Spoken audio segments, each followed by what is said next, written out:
Ok, vamos. Y ya estamos de regreso y vamos directo a conversar entonces con el abogado exfiscal de la Fiscalía de Delitos de Alta Complejidad Oriente, José Antonio Villalobos. ¿Qué tal, José Antonio? Gracias por estar con nosotros esta mañana. De nada, Mirna, ¿cómo está? Gusto saludarla. Gracias. José Antonio, hablemos de la situación de seguridad que vive el país, porque esto ha generado, por ejemplo, que una bancada como la bancada de Renovación Nacional esté hoy día presentando un libelo de acusación constitucional contra el propio presidente Gabriel Boric, y de paso, ya prácticamente la derecha está unida, no toda, pero está casi entera unida, para acusar constitucionalmente a la ministra Toa. Ujú. Entonces, hay una situación acá, hay una dimensión política, pero vamos a entrar primero en la dimensión de seguridad. ¿Cómo calificaría la actual situación que vive el país? ¿Es realmente peor que la que vivimos hace 2 meses, 6 meses, un año, etcétera? Mira, Mirna, yo creo que la situación es crítica y me parece en definitiva que esto tiene un matiz político, pero evidentemente si uno lo mira desde el punto judicial o investigativo es una situación bastante crítica y lo peor de todo es que uno no visualiza en las autoridades la gravedad que tiene hoy día esta situación crítica. Yo he escuchado incluso hoy día en la mañana al delegado presidencial básicamente con una suerte de conformismo respecto a las cifras que hay en términos de homicidio, hablando incluso que se habían disminuido los homicidios a nivel nacional y que estaban absolutamente controlados los homicidios en la región metropolitana. Y eso es absolutamente contradictorio con lo que vemos todos los días y con el último episodio que ocurrió en el mes de septiembre, donde tuvimos más de 20 homicidios consumados. Entonces, esa es una realidad, creo yo, que no está siendo considerada con la gravedad que amerita por parte de las autoridades que dirigen finalmente las instituciones de persecución penal.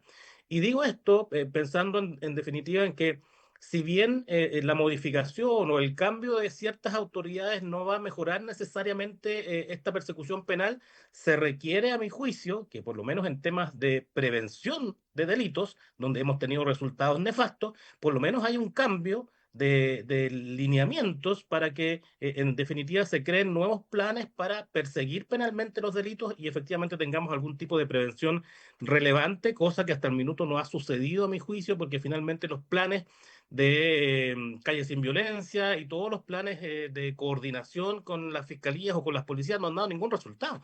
Piense usted, Mirna, que se crea, por ejemplo, con inyección de bastantes recursos el sistema ECO, que es un sistema donde básicamente se le inyectan recursos al Ministerio Público, pero donde tienes los mismos fiscales que están hoy día asignados a las distintas fiscalías concurriendo a los sitios del suceso para investigar delitos de homicidio. Bueno, hoy día tenemos quizás algún mejoramiento en el trabajo del sitio del suceso, pero si tú no mejoras, por ejemplo, los insumos de las policías, el número de las policías, evidentemente no vamos a tener ningún resultado relevante porque no hay identificación de personas que hayan cometido estos delitos. Ya, pero déjame entender lo siguiente, José Antonio, porque hay algo que siempre se plantea cuando uno habla de estos temas, ¿no? ¿Qué te dice el oficialismo? ¿Qué te dice el gobierno? Te dice que como ningún otro gobierno se ha invertido en seguridad, como en ningún otro gobierno se han aprobado una cantidad impresionante de leyes, como en ningún otro gobierno la Policía de Carabineros había tenido más apoyo, lo ha dicho el propio general director renunciado. Entonces, ¿qué es lo que está pasando? Porque, o sea, recursos hay o se han puesto, se han hecho proyectos y se han despachado leyes. ¿Por qué no resulta entonces? Bueno, indudablemente la generación de distintas leyes por distintos motivos. Por ejemplo, hay muchas leyes en las cuales tú lo que haces es incrementar penalidades para ciertos delitos y eso no tiene ningún efecto. Si hay que ser sincero, en el fondo, la creación de leyes no soluciona el problema. Las herramientas investigativas que tú entregas a los investigadores ya están hoy día disponibles y es un tema más de inteligencia policial y de inteligencia investigativa y disponibilidad de recursos de policías especializados para finalmente esclarecer estos delitos. Te insisto, el que se hayan creado en mayor cantidad de leyes no es una cuestión que solucione efectivamente el problema o que disminuya efectivamente la comisión de delitos. Aquí tenemos gravemente un problema estructural. Piense usted, Mirna, que tenemos ¿Ya? un grave problema, un sistema migratorio absolutamente descontrolado. Y ahí tenemos un problema que se conecta con el crimen organizado, porque si tú no controlas efectivamente las fronteras, evidentemente que no controlas lo que puede significar la instalación de una organización de crimen precisamente dedicado a cometer delitos graves. Entonces ahí tenemos un problema que no ha sido abordado, creo yo, con la seriedad que amerita y por lo tanto si seguimos manteniendo ese problema, donde tenemos a lo mejor también otro problema de una migración de personas que están hoy día en Chile que también es descontrolada. Entonces, si no tienes identificación de personas, evidentemente que no vas a tener identificación de personas que están cometiendo estos delitos. Ya, pero entonces lo que es que, de nuevo, es que me interesa mucho porque por la experiencia que has tenido como fiscal. A ver, es que te insisto, o sea, no es porque no se ha hecho nada, no, pues ¿cómo que no se ha hecho nada? O sea, están las Fuerzas Armadas desplegadas, ¿no es cierto?, en la zona norte.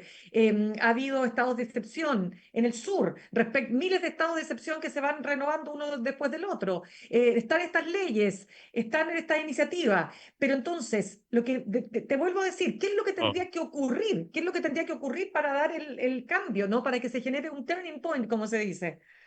Bueno, lo que se ha hecho en las fronteras es absolutamente insuficiente, a mi juicio, porque seguimos teniendo Ya. el mismo problema. Entonces, centrémonos en que esto funcione. Ahí hay que ingresar recursos para que funcione el tema fronterizo, porque hasta la fecha no ha funcionado.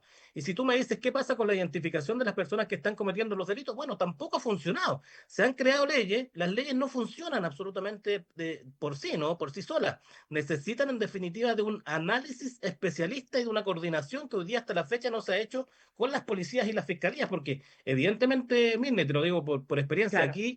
aquí no hay fórmulas, no hay fórmulas mágicas, pero efectivamente lo que ha ocurrido es que ha sido insuficiente el trabajo que se ha hecho por parte de las autoridades con los recursos que se han asignado. Hay buenas intenciones probablemente y con eso tú tienes en definitiva lo que se creó, lo que te decía el equipo ECO, donde hay posiblemente ingreso de recursos económicos que han permitido que un grupo de personas concurra a un sitio del suceso y trate de recabar mayores antecedentes que los que se hacían anteriormente, pero si tú ves las cifras, hasta el día de hoy no tenemos en el fondo resultados importantes respecto al esclarecimiento de esos delitos y menos en temas de prevención donde tenemos absolutamente, y no digo solamente en los homicidios, ¿no? Si basta ver lo que tiene que ver con el robo con intimidación de vehículos motorizados, tenemos un caos también ahí donde hoy día las personas en todas las comunas de la región metropolitana a lo menos han sufrido distintos robos con intimidación de vehículos motorizados que son los denominados abordazos, ¿cierto? Portonazos. Todos los días vemos eso. Entonces, ¿qué se ha hecho en temas de prevención para eso? Me parece que es absolutamente insuficiente si tú lo pones en la balanza. Ya, o sea, la prevención, para tu juicio, es el talón de Aquiles de la forma en que ha gestionado este gobierno la seguridad. Yo diría que sí, y por eso en el fondo no veo con buenos ojos que se trate de acusar constitucionalmente a la ministra del Interior y evidentemente al señor Monsalve. Yo creo que la prevención, aquí el subsecretario de Prevención del Delito, es la persona que yo creo que debería abandonar el cargo. No es posible tener a alguien que en los números fríamente analizados, tengas en el fondo una situación absolutamente insuficiente en términos de prevención delictual. Veía ayer, por ejemplo, un reportaje en la televisión donde hoy día los funcionarios de seguridad municipal están asumiendo labores de prevención de delitos, pero muy importantes, donde el propio subsecretario de Prevención del Delito no sabía, o por lo menos no reconocía al aire, que estas personas estaban ejerciendo incluso labores que correspondían a los funcionarios policiales, porque estaban practicando detenciones y persecuciones en la misma modalidad que lo hacen los carabineros de Chile y sin protección de la cual gozan los funcionarios policiales. Entonces ahí tú tienes un problema a la base importante. Si tú no tienes una prevención importante, no tienes en el fondo una persona que dé señales firmes a las policías o una coordinación importante, creo que a la base tenemos un problema y podemos escalar hacia arriba, pero evidentemente ahí tenemos un problema. Yo creo que si no tenemos prevención, evidentemente no vamos a tener resultados en la persecución. Ya, o sea que más que de perder el tiempo con acusaciones como las que ya hemos descrito, ¿no? El presidente Gabriel Boric por un lado, ¿no es cierto? La ministra Toá, tú dices que el que tiene que salir es el subsecretario de Prevención del Delito. Eso es lo que digo yo. Yo creo que vamos a perder tiempo con las acusaciones constitucionales en contra de la ministra del Interior y el presidente Boric. Sí, es evidente que hay un problema de seguridad. Es evidente que probablemente no lo han asumido con la seriedad o con el profesionalismo que se requiere en un caso de esta naturaleza, donde estamos en una crisis. Pero bueno, vayamos a la base del problema y a la base tenemos un problema que es de prevención. Entonces, si no han funcionado todos los planes que se han creado por el subsecretario de Prevención del Delito, bueno, si es cosa de ver las cifras, ¿qué delitos se previenen en Chile? Ninguno. Entonces, si eso no está funcionando, partamos por la base, en definitiva, de cambiar y dar una señal distinta, diría yo. Sí, claro, uno Ya. no ve como fórmula que saliendo del cargo esto se vaya a mejorar, pero hay que dar un énfasis distinto en lo que tiene que ver con la prevención de los delitos. Ya, y cuéntame una cosa, porque aquí viene la parte que me interesa mucho de tu experiencia. Estamos conversando hasta ahora con el ex fiscal de la Fiscalía de Delitos de Alta Complejidad Oriente, José Antonio Villalobos. Esto que vimos en estos días, ¿no? Estas balaceras que uno dice, pero ¿cómo estamos en el Far West? ¿Qué es esto? O sea, ya balas por acá, balas por allá, ajustes de cuentas que terminan haciendo costar vidas, ¿no? De personas que no tienen absolutamente nada que ver. ¿En qué etapa estamos, dirías tú, respecto del crimen organizado? Bueno, lamentablemente el crimen organizado ya está instalado en Chile y eso es una realidad. Y ahí también uno puede hacer un análisis de cuando inició este gobierno, cuando se le pregunta al señor Monsalve de la posibilidad de si el Tren de Aragua, por ejemplo, estaba instalado en Chile y lo descartó absolutamente. Yo creo que eso fue un error, porque ya había atisbo que el crimen organizado ya se estaba instalando en Chile y hoy día lo tenemos plenamente instalado y eso se conecta directamente con el problema fronterizo que tenemos. ¿Cómo es posible que, por ejemplo, personas que ingresen a Chile, que es en el caso del señor Ojeda, el homicidio que ocurrió acá en Chile, ingresen a Chile a cometer este delito y luego salgan de Chile eh, con un problema fronterizo absoluto que tenemos? Entonces, eso llama profundamente la atención y denota el sistema migratorio con muchas falencias que tenemos en Chile que permite el ingreso de personas que vienen a cometer delitos y puedan salir sin que sean descubiertos. Entonces ahí tenemos claramente un problema grave y una ratificación de lo que significa la instalación del crimen organizado en Chile en el exterior, ¿no? Porque hay personas que están organizadas en Chile en el exterior, pero también tenemos un problema carcelario, si eso tampoco hay que descartarlo. Tenemos además la instalación de personas que han sido descubiertas cometiendo delitos que pertenecen al crimen organizado y que están hoy día instaladas en las cárceles, también generando esta suerte de organización que está generando problemas hoy día y que probablemente va a generar muchos más problemas en adelante si es que no se ponen atajos hoy día inmediatos. Ya, cuando decíamos que hay un despliegue, ¿no? Cuando se señala, ¿no es cierto?, que el crimen organizado lo que hace se va instalando en los territorios, hay un proceso, y en ese proceso de instalación están estos crímenes, ¿no? De estos ajustes de cuentas, ¿verdad? Quiero saber si estamos todavía en ese proceso o estamos en un proceso cualitativamente superior, para entender. Yo creo que estamos en una etapa superior de instalación. Me parece que todas las investigaciones que han hoy día sido descubiertas o que se han conocido dan cuenta de una instalación en un grado superior a una cuestión preliminar. Y eso precisamente tiene que ver con lo que decías tú, con el nivel de armas que hay en las calles. Fíjate tú que las autoridades hablaban, por ejemplo, el delegado presidencial, también lo escuché, mire, estamos viendo un plan para fiscalizar las armas inscritas de todas las personas que tienen armas inscritas en Chile, porque precisamente un gran número de esas armas, una vez que son sustraídas o que son extraviadas, caen en manos de los delincuentes. Y esa no es la realidad, Mirna. Si la realidad es que las armas ingresan a Chile por otra vía. Las armas ingresan a Chile por contrabando, ingresan de Argentina a Chile vía contrabando. Esas son las armas que ingresan a Chile, no las armas que las personas adquieren de forma cumpliendo los requisitos y que excepcionalmente se las roban y que caen posteriormente en manos de delincuentes. Esa no es la realidad del crimen organizado. La realidad del crimen organizado es que las armas las ingresan del extranjero a Chile por distintas vías, ¿cierto? Incluso si tú miras el tema migratorio, si las personas ingresan sin ninguna fiscalización, evidentemente que ahí tenemos un problema de ingreso de armas también. Entonces, es mirarse a los pies cuando tú dices finalmente tenemos un problema con las armas, pero vamos a analizar las armas desde la perspectiva de la inscripción. Si esa no es la solución está precisamente en el contrabando de armas de fuego que ingresan a Chile para cometer los delitos. Ya, a ver, espérame, ¿y ahí cómo se podría solucionar un tema como ese? O sea, supongamos en el mundo ideal, ¿cómo logra controlar un ingreso que será, imagínate, primero tenemos un tema con la frontera, tenemos una tremenda frontera, tenemos un montón de pasos no habilitados, sabemos que tenemos una dificultad respecto de aquello, por algo la gente entra como entra, la pregunta es qué Ujú, hacer, porque la zanja o el muro, tú sabes que son súper bonitas, qué sé ujú. yo, de slogans de campaña, pero sabemos que en la práctica esa cuestión es un voladero luces, porque ¿qué vaya a ser una zanja de miles de kilómetros? No, ya. O sea, lo mismo con un muro, además que no tendríamos la plata para poder hacerlo. Por eso te pregunto, ¿qué hacer? Hay que incrementar personal, hay que incrementar facultades de fiscalización en la frontera, pero además hay que agregar inteligencia investigativa. Si, por ejemplo, no todo ingresa por el norte, hay también investigaciones que se han detectado donde desde Argentina han ingresado a través de camiones, ¿cierto?, que ingresan a Chile con distinto armamento. Entonces, también hay una exigencia que uno puede hacer a las autoridades, y digo autoridades persecutoras también, de inteligencia investigativa para descubrir finalmente cuáles son los nexos que hay en Chile con el extranjero para el ingreso de las armas, pero no puedo aterrizar el problema de las armas en una situación que está radicada en Chile porque esa no es la realidad. Esa no es la realidad y no vamos a mejorar nada si tú piensas que las armas que están inscritas en Chile terminan en manos de delincuentes cuando te ingresan a robar a la casa o cuando se extravían las armas. Esa no es la realidad Mm. del crimen organizado. Entonces, si una autoridad está pensando en diseñar un plan para nuevas fiscalizaciones de las armas que están inscritas, bueno, seguimos en un problema grave porque no estamos asumiendo la realidad que tiene que ver con el tráfico de armas. Absolutamente, ya. Déjame cambiarte completamente de tema, se nos va acabando el tiempo, pero no puedo dejar de preguntarte por lo que ha pasado con el caso Hermosilla, pero puntualmente respecto del fiscal Guerra.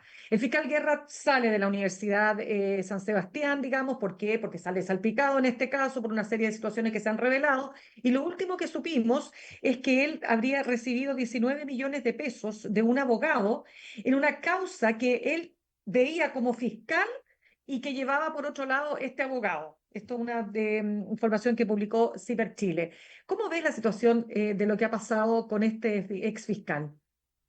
Bueno, me parece que es una situación grave, porque en definitiva lo que se ha visto es que existen antecedentes a lo menos de un incremento patrimonial que no estaría en esta etapa preliminar más o menos justificado, ¿no? Y eso también puede resultar siendo un delito. El funcionario público que tiene un incremento patrimonial y que no es justificado incurre en una figura delictual, porque finalmente tú puedes no acreditar de dónde provienen esos dineros. Por ejemplo, podrías no acreditar que corresponden a un soborno, que podrían no acreditar que corresponden a otra figura delictiva, pero el solo incremento patrimonial y que no esté justificado en este periodo tan corto ya significa una figura delictual.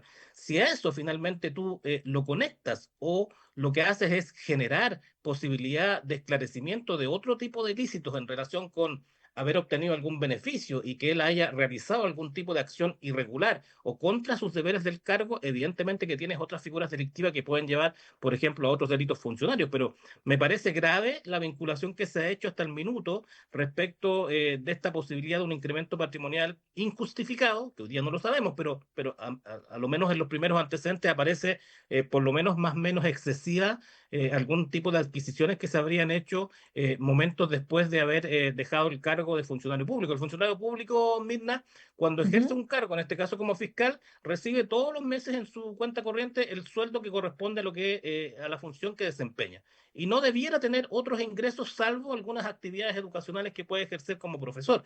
Pero eso es lo complejo del caso. Y ahí se van a analizar las cuentas corrientes, ¿no? ¿Qué pasa finalmente si hay un incremento patrimonial que no está directamente conectado con esa remuneración que percibía el Ministerio Público? Bueno, hay que indagar y creo yo que es importante que se indague en todos los casos en los cuales tuvo algún tipo de actividad investigativa y algún tipo de resolución definitiva en los casos que se investigó, porque siempre estuvo el fiscal Guerra asociados a casos que tuvieron un cuestionamiento ciudadano importante. Si tú te fijas en el caso Penta, tuvo un cuestionamiento importante ciudadano, generó renuncias de fiscales. Si tú ves todos los otros casos que también investigó, también generaron mucho cuestionamiento ciudadano, incluso de los abogados que participaron en las investigaciones que llevó a cabo. Entonces, eso amerita que se investiguen todos los resultados que hubo en esas investigaciones para saber y conocer si se hicieron con absoluto apego a las reglas judiciales.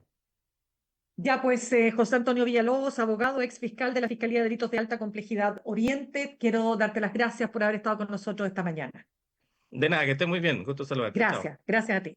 Saludamos a nuestros auspiciadores. Ahorrar cotidianamente se puede y de forma organizada, rápida y online con Ahorrando, la nueva funcionalidad de tu app Coopeuch, en donde puedes programar ahorros de manera fácil y entretenida, eligiendo tus propias reglas y metas. Haz que el ahorro sea parte de tu vida con Ahorrando de Coopeuch. Más información en copeuch.cl. Me despido.